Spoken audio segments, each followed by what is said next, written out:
Hello, this is Dr. Nancy O'Reilly, and I would like to welcome you to Smart Amazing Conversations with Dr. Nancy, a podcast that takes a look at stories of life and leadership for smart, amazing women and men like you. The most important thing is showing up. Don't think that you have to bring anything. Bring yourself, show up, and remain steadfast and be a... If you are in a position of leadership and a position of management, bring women along with you. Supporting women is my passion and my purpose. And talking with other women and men who promote women's leadership is one of my favorite things to do. I've yet to meet a woman who did not know what she really wanted.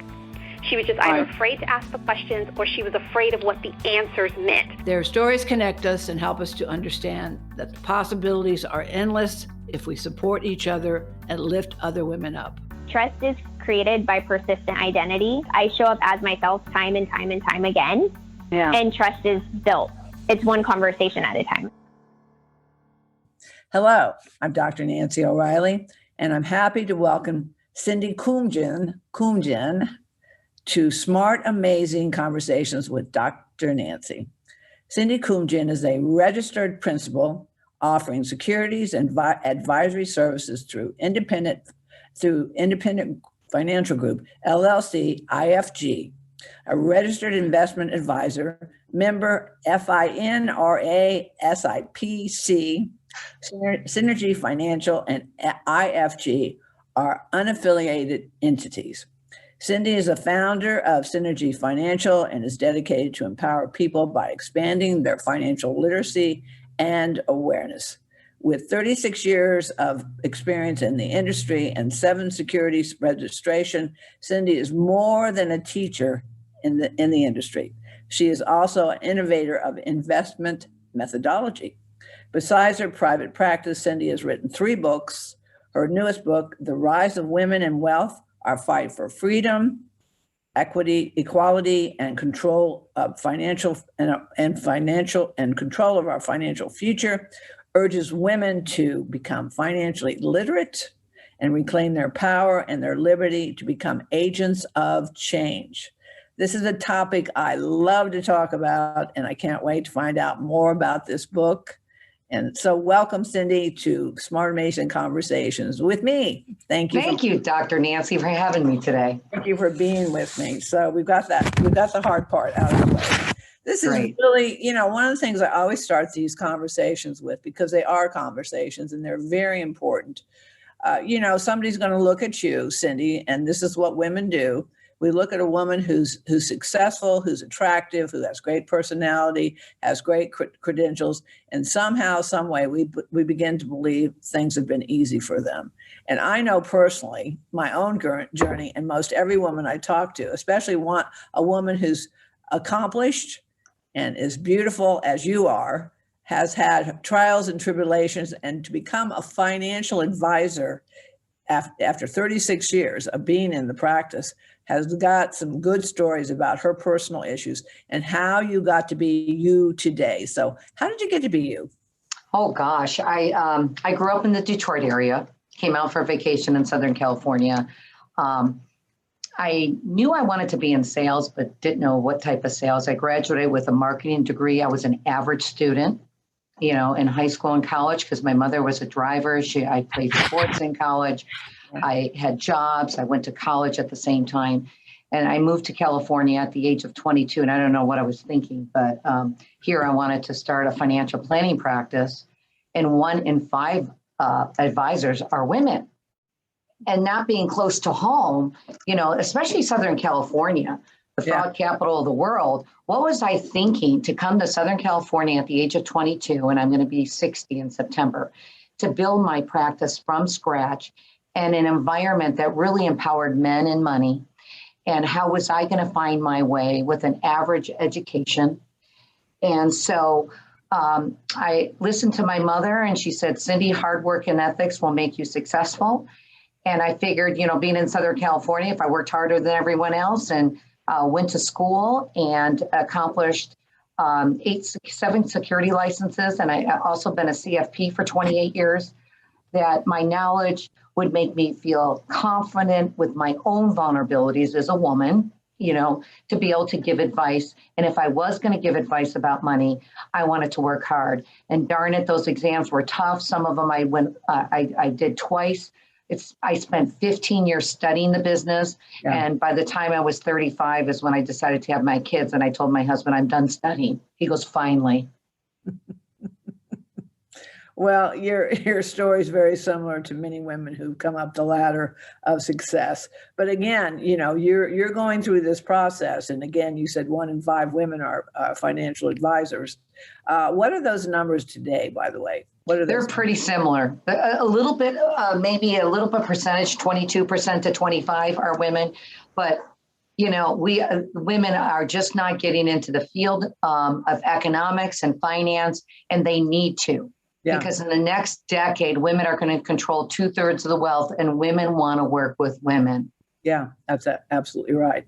But again, just like all the 501c3 companies and et cetera, all the companies, women are not staying. They're starting their own businesses because basically they're not welcomed or they're not appreciated. And so unfortunately, much of the talent walks out the door. So again, you're right. Women want to be working with women who support and feel the appreciation and the ability to rise within the corporation or the company or whatever. But again, that's the key to much of this. We're going to talk about money because I think money is so very important.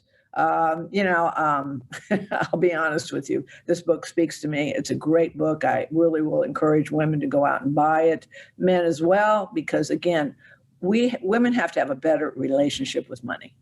We have to understand what it really serves as a purpose. I know many women with wealth who really don't talk about it, don't appreciate it, and don't understand what it really is for. So can you speak to that just for a minute? Because I think, you're going to talk about literacy, but I'm going to talk about, since I'm a psychologist, I'm going to talk about the behavior behind money and why it's so important for women to really start taking charge of holding on to their pocketbooks and quit giving their financial powers away. Well, again, the societal controls sort of dictated where women played in the family, right? Men had the control. Women relied on men, for such a long time. And that's why I dig through historical lenses for women to understand, why that happened the way it did. Because I'm a curious person. I'm like, well, why didn't women get more involved? So I go back in history, but I think the psychology of money, it comes from shame. It comes from ignorance, but it's not your fault, because if you think about it, going through elementary school and high school and college, I never had one class on financial literacy. I had science, math, history. How much of that do I use today? Okay. Yeah. So, I think women get insecure. They feel vulnerable. They don't know. And that's, believe it or not, the research says the biggest fear women have is not knowing. So not knowing means not getting engaged. Okay. Yeah. And so from a psychological aspect of things, women are anxious. They feel scared because they don't know. And the problem is they have a responsibility coming in the next decade due to death, disability, and divorce that they need to get engaged. They need to be inspired and motivated about money. And I think the motivating factor is this: generational wealth for their loved ones. Mothers want to leave a legacy. They want to leave a legacy to their loved ones. They want to feel comfortable. They want a fulfilling life. So the trade-off is that they're going to need to take a leap of faith and get engaged and be open and say, listen, I don't know about this. Could you help me? Could you guide me? Could you give me information? Give me knowledge so I can make a logical decision and using my intuitive insights. So women can't, even though we have to deal with our past, it's embedded in our DNA. And I talk about that. This patriarchy injury women have suffered at the hands of a misguided myth about being inferior to men, which is not true. So I needed to get that out in the book before we started to talk about money. Yeah. And so women can get past some of those psychological barriers. Right. And even some of my girlfriends in college, I have to come at them hard and go, come on, let's get engaged. It's like, oh my God, It's like I have to wake them up to say, hey, you're responsible for your future now. Yeah. It's time. It's now. Right. Yeah, no, this story is extremely valuable. $11 trillion, and it's going to continue to rise. Plus, women really 85%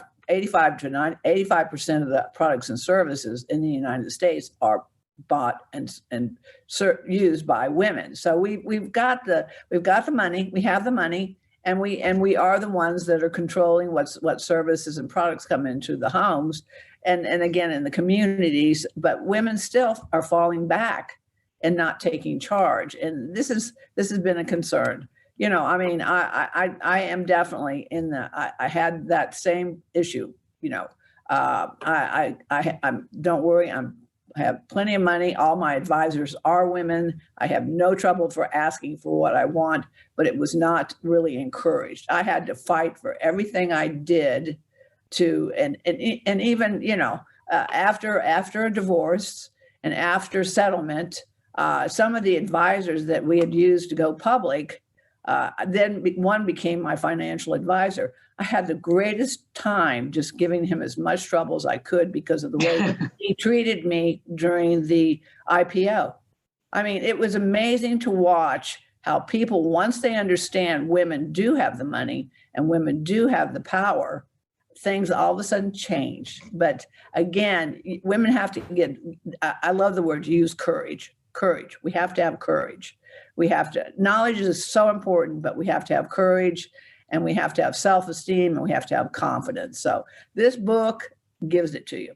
And I'll tell you one more thing, and then I'm going to let you talk because it's so important for you to share this book. But I just came back from the National Women's History Museum grand opening in Washington, D.C. So, and I'm about ready to go on their board of directors. So I am totally behind the historical piece because women have been extremely successful about managing their affairs and doing things in history. We just don't know about it. So yes, correct. One of the most important things that we have to do is tell the stories. And you list these women, which again, their stories are amazing and they need to be told. The movie Hidden Figures came out. Yeah. We wouldn't have had a space program without these amazing ladies, women, these amazing Black women. So the more women understand that we're not coming from a place of we're coming from a place of abundance. And this gender equity and equality has been there. We just have to take our power back and start using it. So the book, I think, is absolutely a wonderful, wonderful book. It's easy to read and understand. Mm-hmm. But I'm gonna stop right now because I think let's go through what you believe this book is, why you wrote the book, and what you hope it will accomplish. Okay. So first of all, I wrote the book to inspire women to get engaged financially because being in the business 36 years, this is what I've watched. Yeah. The first third of my career, there were no women coming through my front door. The second third of my career, men and women were coming, but women didn't really want to know about it. Their husbands dragged them.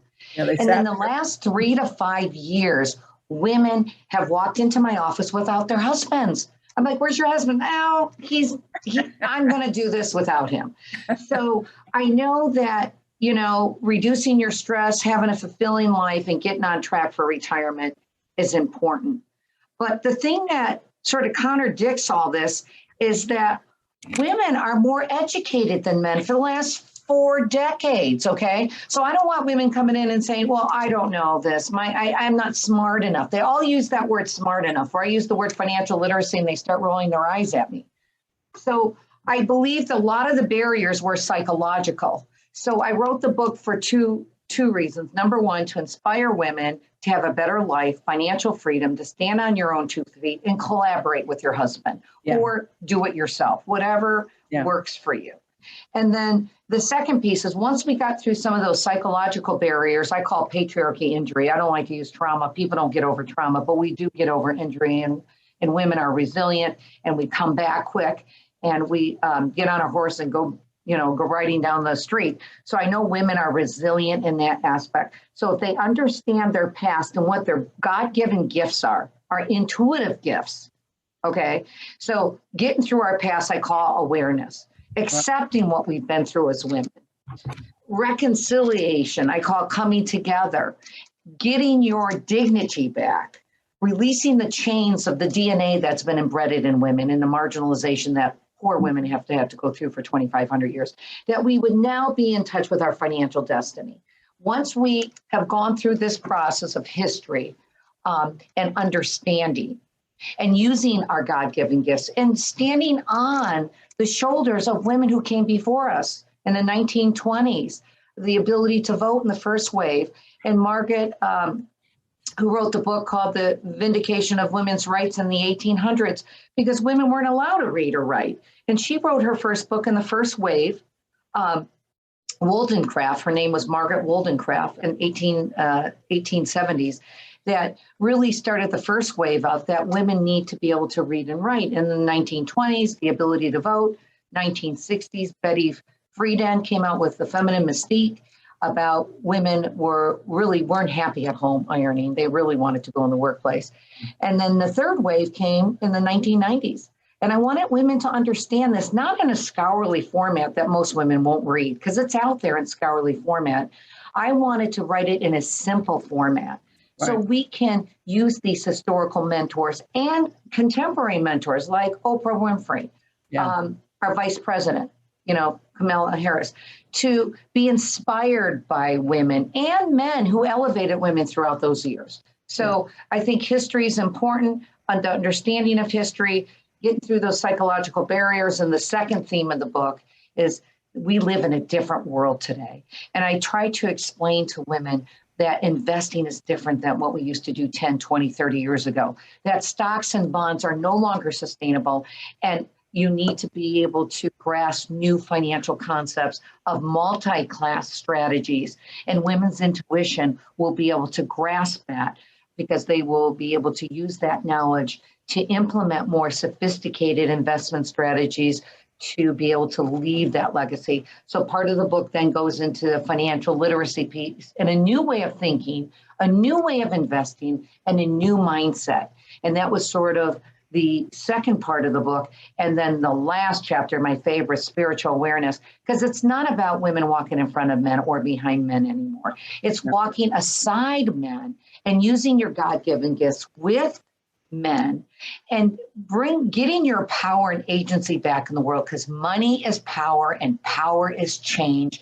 And with the financial literacy they will gain, in 25% of Congress are women today. Once we get to 51%, I'm not waiting 139 years for income equality. And I'm sure most women in this country don't want to wait that long. No. So there's going to be a process. So I'm sorry, a long question. No. You know what I really love about what you're doing? I don't know if you realize it, but the more you talk, the more your chair's like your chair's on fire. You're highly I'm motivated. excited about this. Can't you tell? I know you are, and that's why I'm so excited about the book too. But money is a vehicle, and I think again, when women do understand wealth, and it is really understanding wealth, is that what it can do. I have two foundations. I am able to make a difference in the world now. I don't want to wait. In fact, there was an article written, the number of people that actually have billions of dollars that give nothing. They come from a place of scarcity, and they have no intention whatsoever of ever letting go a dollar. But for many women, when we begin to understand the value of our dollar, how it can help our families, how it can help our communities, and then finally help the global world, the possibilities are endless. And then you put 5 women in a room with also the same types of the level of resources, there's nothing we can't do. So, your book is right on target, but we women have to have a better relationship with ourselves and power and money. I was speaking to a group of women attorneys. There were about 50 men in the room. I think there were like 4 or 5 men in the back of the room. And this was about my book on equality and gender equity. And, and the one question I asked them, I said, how many women in this room feel powerful? And not one of those women, attorneys, litigators, raised their hands. Now, unbelievable. This is something, again, is that we have to get used to the term power, but it's not the power over, it's the power to. And when women begin to understand that money is a vehicle and it's a relationship and they have the power to, I mean, watch out. I mean, this is where we've needed to be. We need to go back to where we were centuries ago, which was basically women in the churches and in business. We were running things. You know, Cleopatra, she spoke 11 languages. You know, I mean, the woman was totally educated and had the power to. We all need to become another Cleopatra, so to there's value here. But again, all right, talk a little bit more about the fourth wave. I really like the fourth wave. It sounds so like. The fourth wave came out in 2012, and someone came out and declared it female or women empowerment. Yeah. So I had a degree. What empowerment was that? So where the pieces came together is this. As a financial planner, as a female in this industry, I wanted to dig deeper about where women stood in the money business and how much money they have today. Believe it or not, they have 51% of the wealth today. Wow. And in 10 years, they'll have 2/3 of the wealth. Wow. We've waited 5,000 years for this. Okay. And let me tell you why, how I related this. Because 5,000 years ago, patriarchy emerged. Yeah. And it was through the church that we lost our power. Absolutely. Well, I write real quick. It's first started with agriculture where women stayed home, men used food as control. And then, of course, the Greeks, I talk about Aristotle, who, in my opinion, must have had a bad relationship with his mother because he said women were inferior, men were inferior. Women were inferior, men were superior. So everything was, and he passed that on to the church. Yes, and I write a little bit about that. Right. And then so the church came and said women were the fall of men and because of Adam and Eve. And the Pope came out a couple of years ago and apologized to women and said that was not true. So the bottom line is, women have been, marginalized for years, and they just need to know that this revelation that we were taking away the ability to read and we were taking away the money because men would give the land to their sons. We know that, right? That was in the agriculture. And then when the alphabet came around, they wrote the rules to favor themselves and not women. So think about that for a second. 2,500 to 5,000 years ago, men rewrote the laws and they had the money and the power. But now we have the money and the power in the next 10 years. And we're more educated in from PhDs to masters to bachelor's for the last 40 years. So think about it. You put together the education, you put together the money, it has to be the financial revolution. And the reason I say that, just in the last 6 months, women are walking through my front door. Where are the men? I do seminars twice a month. Guess who gets my free gift cards? Because I like to make learning fun. So I like to ask questions. Women are asking the questions. So if women are going to have the money, the power to change, it will change income equality. It will give them the ability to stand on their own 2 feet. And there doesn't need to be any more waves of feminism because we have equality. And matriarchy is coming full circle. We ran the world for the first 40,000 years through the hunters and gatherers, and I throw all the research in there, where women shared the power with men. It was beautiful. It was peaceful. We did the same chores, the same responsibilities. I think we're going full circle, and that full circle comes from the money. And so it has to be the financial revolution, and that's just my hypothesis. But it's all lining up like stars, okay? So if women get financially literate, the financial revolution's here with the money. They have the intellect. I might be dead before that comes to fruition. We're both working on the same thing. But let me tell you something that really is important, and this is what I'm working on. I'm working on all the things that you're talking about, but I'm working on something extremely important, is women supporting other women. Sisterhood. I have a whole chapter on that. Yes, but white women do not generally support one another. I talk to so many young women in companies when I do leadership training. They ask me about what do I do with the older woman who just is trying to destroy my career. We have to, and that's why Women Connect for Good was founded, by the way. Women. Oh, I love that. women supporting the efforts of other women, their mission, their dreams, their aspirations. I've been doing this for almost 20 years. Awesome. It really is based on such a simple, and I'm here to support you. That's why we're doing this today, is women. Thank you. Supporting other women. It's real simple, but it's just not as easy as it sounds. And I've been doing this for a long, long time. One of the first things that I will go into a seminar, one of my seminars, is I'll look around the room, and then I'll ask a very, very simple question. I said, do you support other women? You'd be surprised the number of women that will look down. Wow. That look down. Just like the women attorneys who don't raise their hand when they think of the word powerful. Power, yep. So we've got something else here, Cindy, that we're still working at. We have to change. Again, it's cultural, but it's also awareness is key. Sisterhood is everything. I know for a fact that when women actually do get together and do support each other and work on a project or whatever, because I've done it over and over again, there is huge, we have fun, we enjoy it, and all the taboo about other women trying to take you out. I mean, I don't know about you, but when I was going up through the educational process, I heard people say, "Oh, who does she think she is?" The more accomplished I became, the more I became a target. And right now, as a woman, absolutely, and with a woman with wealth, which I have, I am a target, and there to some people.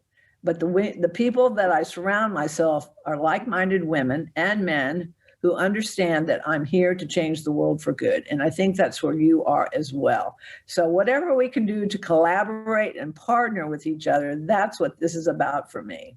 So I'm in Southern California. I have a 23-acre equestrian center. And I didn't start riding till later in life, but now I ride, I drive, and I breed Arabians. And that, wow. The other thing that women have to get past is fear. Fear destroys women's ability to do anything. So this book is wonderful. I would encourage all women to get it. Please send me a hard copy. I will do whatever I can to support your efforts. But again, at the end of the book, you talk about lifting up men and women working together. So give us a few things like that. I want to tease the heck out of people to read this book. So no, you hit on all the burners, because I have a whole chapter on sisterhood. Even though I didn't really have a mentor in my industry because there wasn't enough women to mentor, I think women need to mentor each other and not be critical of each other, but empower and elevate women. And that's a big problem. But when women come together and they have a common goal, we're extremely powerful. And you also hit on something, facts. No, see, I talk to my clients, facts, not fear. Let facts be the driving force, not fear, behind your investment decisions. Yeah. Well, but they're afraid of making a mistake. Also, the biggest thing that women have trouble with is asking for help. Oh, yeah. And I've said this in seminars, and then afterwards people go and ask for what you want. They go back and say, I want a raise in my salary. They say, thanks a lot, Nancy. And I go, well, you got to ask for what you want. You got to do what you got to do in this world. But I mean, it's there. You hit on all the burners about giving. Yeah. I think that is incredible. As a young woman being very successful in my 30s, I was finding ways to get rid of my money, and I started deciding to give it to my church, and things changed. So women, elevating humanity is part of doing something bigger than yourself. Yeah. But that's when women can get behind it, and there is no fear when they begin to understand they can help their families and they can help their communities and the greater good. I mean, it's the best thing ever. I mean, and again, we're not competing for who's the best. We're trying to find ways to really solve problems, and that's what women have always been. We're problem solvers. Yes. And when we have the resources and we have the power too, anything is possible. So those thousands and thousands of years ago, we need to get back to where we started. So absolutely, Dr. Nancy, you got it together, girl. All right. So last but not least, what are a couple of things that you want to point out as far as where we're heading? This revolution, this revolution, but again, the equality and the equity that is so important. But what are some of the things that you believe are going to really help right now? Well, I think the economic and political landscape, and my next book is coming out next year called The Silent Retirement Crisis, How to Build a Sustainable Retirement in the Broken System. So I'm going to talk to people about what's happened the last 50 years and how we got here and where we need to go from here. Yeah. It's critical. And that's the financial knowledge that all investors need to know. I mean, people are too busy blaming politicians. It really wasn't politicians who ruined our country. Could I encourage you to use a different word? Retirement to me is ending. If you talk about refire, re-image, I think retirement, there's too many people that think about the end. There's too much knowledge and experience and power too that we lose in retirement. So if we re-image, we refire. Well, I think, like you said, retirement's redefined. Most of my clients never retire, but sustaining themselves and having enough wealth accumulated. All right, next chapter. When people say, I can't wait to retire, I cringe and get away from them. Well, I think it's not necessarily wanting to stop. It's wanting to sustain themselves over the next 20 to 40 years. Okay. That's what we're looking at. Do I have enough wealth accumulated? Am I going to be able to sustain myself? And can I leave a legacy for my loved ones? Sure. So in this political and economic landscape, things are changing. And the wealthiest Americans and some of the largest foundations and endowments have been investing in a whole different way. And the realm model, as I bring up in the first book and I bring up in the second book, is really a way of investing that's quite different than using just stocks and bonds. And I think the sooner investors understand the concepts of new strategies, because it's hard to change. People get used to doing things over and over. But what we've been using the last 20 years hasn't been effective and working. So I want to get out this new dynamic diversification strategy using outside of stocks and bonds, and it's dynamic. Our clients are benefiting from it, especially during these recent months that we've seen the markets fall over 20%, along with bonds drop right in tandem with the stock market. So people have no hedge, no protection out there.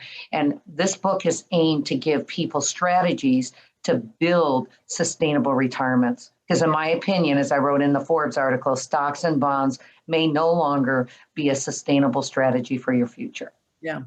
Well, and more women especially are investing in companies with stocks that are changing the world for good and looking at companies that are truly making a difference in the world. Absolutely. As far as everything. So I think, I believe the intuition part about investing, but also that women, we're out to solve problems. That's what we want to do. So, okay, how do we get the book? Where do we find it? You can go to my website. Cindy, my last name, no one can pronunciate. So I named the name of my company. You can see I have a lot of energy. So I called it Cinergy. It's spelled Cinergy, CinergyFinancial.com.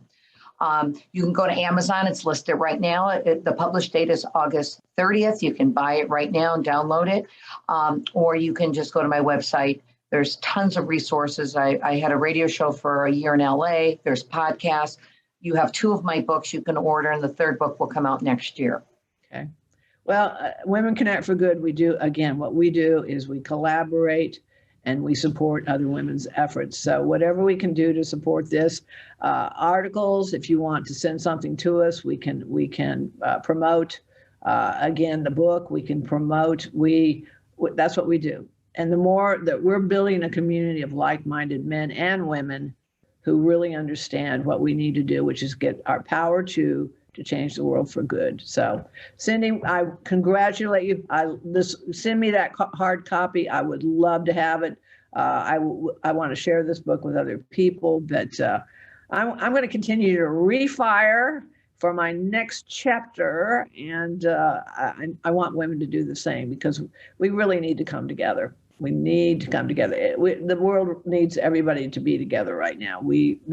With the pandemic and everything that has happened, we need everyone to really support and come together. So thank you for the book. Thank you for the historical piece. The National Women's History Museum also thanks you for, again, telling the stories, which we have to continue to tell the women that were standing on their shoulders. So thank you for that. But continued success in all things and best wishes. Thank you so much, Dr. Nancy. I really appreciate having me on. Okay, take care. Okay, bye-bye. Bye. If you enjoy these smart, amazing conversations, please subscribe, rate, and review them on Apple Podcasts, Spotify, Amazon, or wherever you listen to your favorite podcasts. And read and enjoy more amazing stories in my books, In This Together, How Successful Women Support Each Other in Work and Life, and Leading Women, 20 Influential Women Share Their Secrets to Leadership, Business, and Life. Thank you for listening.